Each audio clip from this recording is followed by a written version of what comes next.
Welcome back to the final hour of Tipp today, 1800 938 007. Now, historical entertainer Paddy Cullivan brings you the incredible story of the mysterious death of Theobald Wolfe Tone, the founding father of Irish republicanism, to the Nina Arts Centre this coming Friday. And I'm glad to say that Paddy joins me now. Paddy, good morning to you.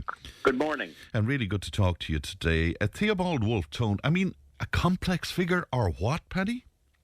Well, yes. I mean, a middle-class Protestant who was born in 1763, studies as a barrister, goes to Trinity College, and yet becomes head of the Catholic Association fighting for Catholic emancipation 50 years before Daniel O'Connell.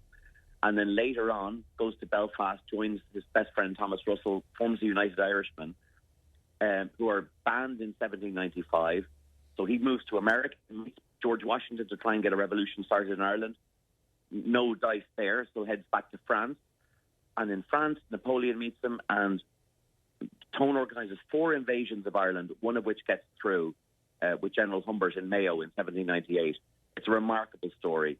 He's captured on the 4th mission at Tory Island and then brought to Dublin, condemned to death, and supposedly tries to commit suicide in prison. My show is about that moment where I don't believe he did so. And I want to go very deeply into that. And before we get to that, just to speak about his father, I mean, his father, Peter Tone, the coachmaker, all fine and very well, but it is widely believed that he was the son of Theobald Wolfe, in fact. Well, it's actually not Theobald Wolfe. I have a suspicion it was Arthur Wolfe. Do you think so, yeah? Yeah, and that's a cousin of Theobald. This is weird now. The Tones were... There's quite a bit of comedy in the show, despite the seriousness of the title. The Tones lived out in Clane, and their landlords were the Wolves. So it's weird that Tone is named after Theobald Wolfe, who is the landlord. I compare it to now, where possibly to secure tenure in this country, we might have to start naming our firstborn after our landlord. But yes, indeed. And to use another quote of Tone's, the men of no property is anyone under 40 years of age these days. But no, it's quite strange. There's a possibility Arthur Wolfe was the father, because even though he became later Chief Justice Kilwarden of Ireland, he tried to save Wolfe Tone's life twice on the day he was to be executed. So it seems there was more of an emotional attachment than we think. Isn't it incredible? So talk to me then about his death, because as you said, so much mystery around this. There is. On the morning he's to be executed, Monday the 12th of November, 1798, there's a kind of a scene going on down in the forecourts where this Lord Kilwarden, who I believe to be his father, John Philpott Curran, is Tone's lawyer, and he's trying to get Tone released so he can have a proper trial, not a court-martial, which was actually illegal at the time. Lord Kilwarden agrees, and they send a messenger up to collect Tone from the prison. William Sandys, who I believe had a hand in Tone's death, goes, no, I don't take orders from you. Kilwarden gets enraged, sends a guy up the second time to say, look, not only do you give me Tone, but I'm having you all arrested for denying me. And that's when they say, no, at 4 a.m. last night he tried to kill himself with a razor left in the cell by his brother. He lasts for 8 days after that and supposedly dies on the 19th of November, as the story is circulated all over the world and in the papers. But I think something much more nefarious happened. And what do you think happened? Well, what I do in this show is, using about 300 visuals, I even have a few songs in it. I take you through everything that happened day by day and what the newspapers were printing. And, sorry to my friends in the media, but the news was so fake back then that it could almost be a newspaper from today. And oh, you old cynic, you. Oh, I'm sorry. But, they start printing stuff like, Tone found the razor in the cell left by his brother. It's a high-security prison. I don't know how the brother left it there. He was executed after the Humbert invasion 6 weeks before, Matthew Tone. But also, it doesn't make any sense because the razor has never shown up. These guys who, I believe, killed Tone, they were avid collectors of memorabilia. A lot of Tone's stuff was kept and sold later on. Even one of his speeches went for 42 grand recently in White's auction house. So where's the razor? It's never showed up, just like Michael Collins' rifle at Fail the Blow. It's incredible, isn't it? Do you think there's a possibility he was murdered? I absolutely. That's why I called the show after that. And I think historians after that tried to murder him for a second time. And in the second part of the show, I go into all the stuff historians have ignored. They've just believed the suicide story from the start. It's very like the Jeffrey Epstein case, not to compare Tone as a person to Epstein. Tone was a brilliant person and very funny and very erudite. even his last words don't ring true. They sound Shakespearean. Tone wrote and talked the way we talk today. So he says, I fear I am but a bad anatomist, and all these things. It's like he's addressing Yorick in a Shakespearean play.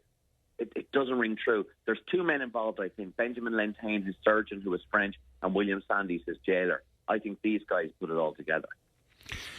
Was he religious? I mean, obviously bringing religious factions together was a big part of his thing. But, I mean, was he religious himself, Paddy? I don't know. It doesn't come across in his writing. Yeah. I think Tone was just a very modern person. But he knew that religion was important to people. So when he talks about uniting Protestant, Catholic and the centre, it's a magnificent message that hasn't been bettered. In fact, I would argue that Daniel O'Connell reduced that message to just Catholic rights and forgot about the other people that lived in this country. And, the whole point of Tone is that he wants to bring all the communities together to live equally. Remember, Catholics were under the penal laws then, but so were Presbyterians, and that's why they joined in the 1798 rebellion in such numbers. But the amazing thing about Tone is he's one of 12 Protestant leaders of the United Irishmen, and there were 3 Catholics and 3 Presbyterians. It was the Protestants and the middle class and the upper class themselves that were starting this enlightened Republican revolution. And I think that's a lesson that not only needs to be learned down south, but especially up north, where Protestants don't know this history. It's very interesting. I was reading about him over the weekend. He got married to Matilda. She was very young, wasn't she? She was very young, but everybody was very young then. Remember, Tone would have gone to Trinity College at 15 years of age and graduated 2 years later with an oral exam in front of 12 people. Matilda was an amazing woman. I go into her story as well. Very beautiful woman who, when after Tone died, she stayed in France, raised her son William to become a soldier in the French army. He became the Little Wolfe. And then later on in 1826, they published all of Tone's writings. That's why we have Tone today, because his wife made sure that he was published, But they had a funny relationship because her name was Martha. But Tone had fancied a woman called Matilda. And he said to Martha, would you mind calling yourself Matilda? And she goes, well, for how long? And he goes, the rest of your life.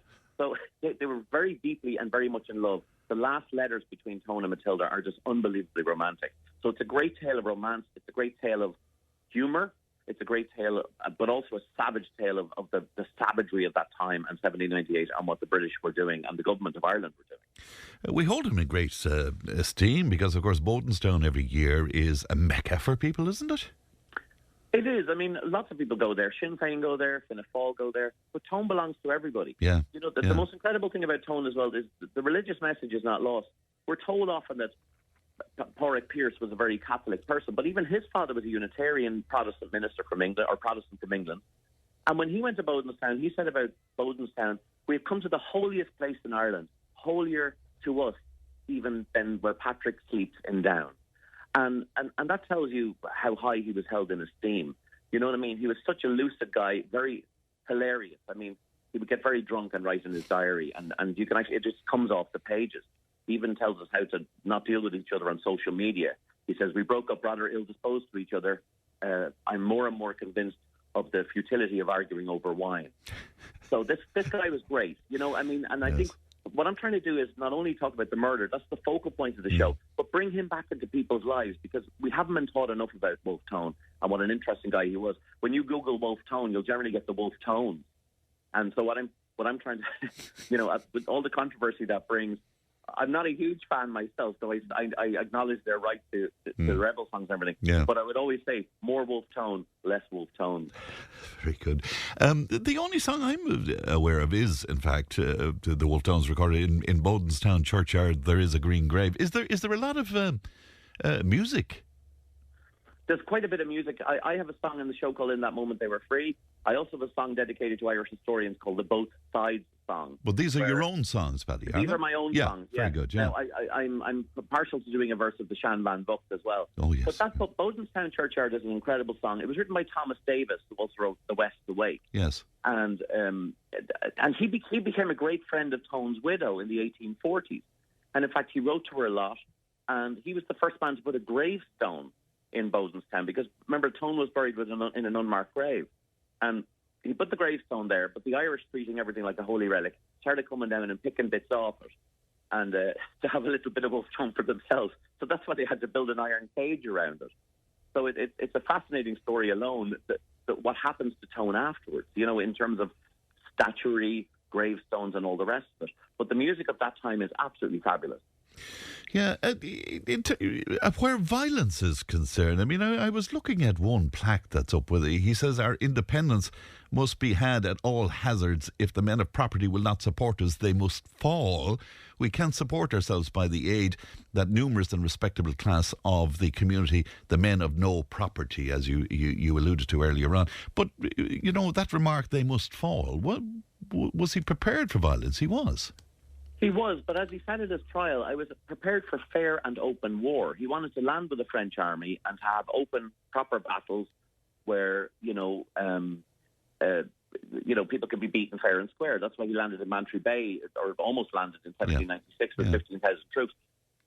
The way the government conducted the war was horrendous. And yet all historians seem to be obsessed with is Schoolabogue and Wexford Bridge, which are two massacres of about 250 people. But I put a pie chart in the show, and I show exactly the number, the percentage of massacres done by the rebels. It was 1%. 99% of all massacres at that time were done by the government and the Redcoats of Ireland. Many of them were Catholic, by the way, against Protestants. And basically, they killed 25,000 people after they laid down their arms in this country. Wow. And they didn't even have arms. They had pikes. So, I'm trying to reverse that wrong as well. That's why I have a song called the Both Sides song, where, you can't just match these people and say that Tone was responsible for violence and all the rest of it. The violence inflicted in Ireland in 1797 alone, with pitch capping and torturing and half-hanging and all these desperate things that happened, that was the responsibility of the Irish government of the day, the Protestant ascendancy. So I go into that in detail, and it works. And really, it was the epitome of England's difficulty is Ireland's opportunity. If my history serves me correct, they were at war with France at the time, weren't they? Well, the American Revolution had happened in 1782, 1789, the French Revolution, and from that moment, Britain declared war on France. And that war did not end for 21 years, bar one break in 1803. So, France decided to side a little bit with Ireland. Napoleon's mistake was going to Egypt instead of coming to Ireland. If he had, can you imagine it now? Imagine, if the French had invaded Ireland in 1798 properly, we'd have a beautiful bistro in every town with red checkerboard tablecloths and good wines, that awful stuff we got in the 80s. And proper baguettes. Yeah, and that's what we would have. Instead, we just have Supermax. Sorry. I can see there's a great element of humour in the show as well, Paddy. I would imagine indeed. All right, tickets are available 067 344 00 if you want to make a call there. And it's ninaarts.com. You can book online there as well. Is there anything you want to add to that, Paddy, by way of tickets? Absolutely, because I'm doing this show and the Murder Michael Collins all over the country. So if you go to my website, paddycullivan.com, you'll find all ticket links to all my shows. So if you missed the one in Lena, but I absolutely love playing Lena. It's a fantastic spot, and I love Rocky's Bar afterwards. Great music in there too. So honestly, do yourself a favour. It's an incredibly interesting night. It's an incredibly interesting show, and you'll learn stuff you've never known before. Don't watch The Late Late. Don't watch Netflix. Come to see my show this Friday in Lena. Absolutely. Speaking of The Late Late, do you miss it? Yeah, of course, the band. How many years were you involved with the house band there? I was there for 10 years. Were you 10 years? 10 years. I was from 2009 to 2019, and I left just before COVID hit. So I'm a very good predictor of things. Because remember, this show is like The Late Late. It starts off well, then it goes on way too long, and you're depressed out of your mind by the end of it. Paddy, it's a real treat to have you on a Monday. Thank you so much for coming on with us. Thank you. Thank you so much. Good morning to you. Bye-bye. That's Paddy Cullivan there, and the murder of Wolfe Tone at the lovely Nina Arts Centre this coming Friday. 1800 938 007. Tipp FM's Tip Today with Fran Curry. In association with Slattery's of Pecan, Tipperary's main Peugeot dealer.